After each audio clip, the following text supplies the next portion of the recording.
તારીખ 25ના રોજ જે આવેલા ભયાનક પૂરને લઈને જે સેવા સંસ્થાઓ દ્વારા અહીંયા ધાનેરા તાલુકાની અંદર સમગ્ર જગ્યા પર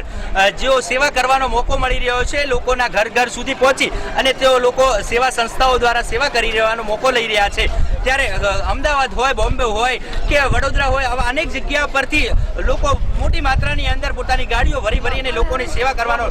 લાભ ઉઠાવી રહ્યા છે। ત્યારે અમારી સાથે જોડાયા છે જે અમદાવાદથી આવ્યા છે ભાઈ, જે કોંગ્રેસના અગ્રણી છે, એમની સાથે વાત કરીશું કે તમે કયા કયા ગામની મુલાકાત લીધી, ધાનેરા તાલુકાની કેવી સ્થિતિ છે, કેવા લોકોની સ્થિતિ છે, કેવી રીતે રહી રહ્યા છે, કે એમના મકાનો કેવા છે, ઘરબાર કેવા છે, આપણે એમની સાથે વાત કરીશું કે તેઓ લોકો ગામના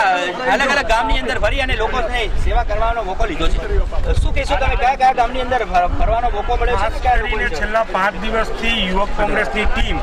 સમગ્ર ધાનેરા, થરાદ, વાવ, કાંકરેજ, સમગ્ર બનાસકાંઠામાં જ્યાં પૂર પીડિત લોકો છે, જે ગામો છે, જે પરિસ્થિતિ અમે જોઈ, ખાસ કરીને ધાનેરાની વાત કરીએ, પેગડી હોય, વાસણ હોય, એટા હોય, જોરાપુરા હોય, પાવડાસણ હોય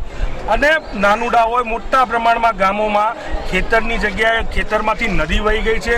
લોકોના ખેતરો બરબાદ થઈ ગયા છે, ઘર બરબાદ થઈ ગયા છે, ઘરવકરીના સાધનો નથી, લોકો માટે જમવા માટેની કોઈ વ્યવસ્થા નથી, સરકારનું સરકારી તંત્ર ખૂબ જ ખાળે ગયું છે। અને માત્ર આજે જ્યારે મુખ્યમંત્રી આવવાના હતા તો ગઈકાલે જેસીબીઓ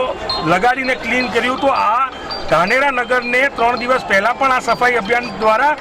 એ લોકો ક્લીન કરી શકતા હતા, પણ તો પણ એ લોકોએ કાળજી નથી લીધી। આગામી દિવસોમાં ખેડૂતોને જે નુકસાન થયું છે એના પ્રશ્નોને લઈ યુવક કોંગ્રેસ બનાસકાંઠા જિલ્લામાં ખેડૂતોના અધિકાર માટે લડવાની છે અને હાલ જે તકલીફમાં એ લોકો છે એ તકલીફમાં અમે એમની ભેગા છે। દરેક ગામડે ગામડે એમને જે સુવિધાઓ આપવાની છે,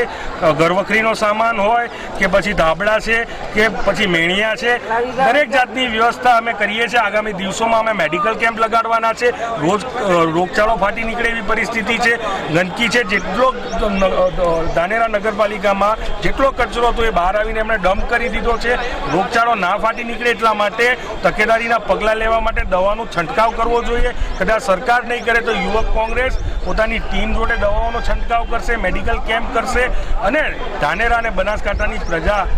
જે તકલીફમાં છે એમને તકલીફમાં અમે સાથે છીએ, એમના માટે અમે કામ કરવા માટે અહીંયા આવ્યા છીએ। ઓકે, હતા કોંગ્રેસના અગ્રણી, તેઓ જણાવ્યું કે ધાનેરા તાલુકાની જે સ્થિતિ છે, લોકોને ઘરબાર તૂટી ગયા છે, ઘરમાં પહેરવા માટે કપડાં નથી, ખાવા માટે ખાવા નથી અને રહેવા માટે ઘર નથી, આવી સ્થિતિઓ અમે જોઈ રહ્યા છીએ। તમામ ગામડાઓની મુલાકાત લઈ રહ્યા છીએ અને સરકાર દ્વારા અહીંયા કોઈ પણ પ્રકારની સુવિધા દેખાતી નથી અને આગામી સમયની અંદર પણ લોકોને જે જરૂરિયાત પડતી સેવાઓ પૂરી પાડીશું। વિશ્વાસ સુથાર સાથે ધીરજ પરમાર, ટુડે ન્યૂઝ ધાનેરા।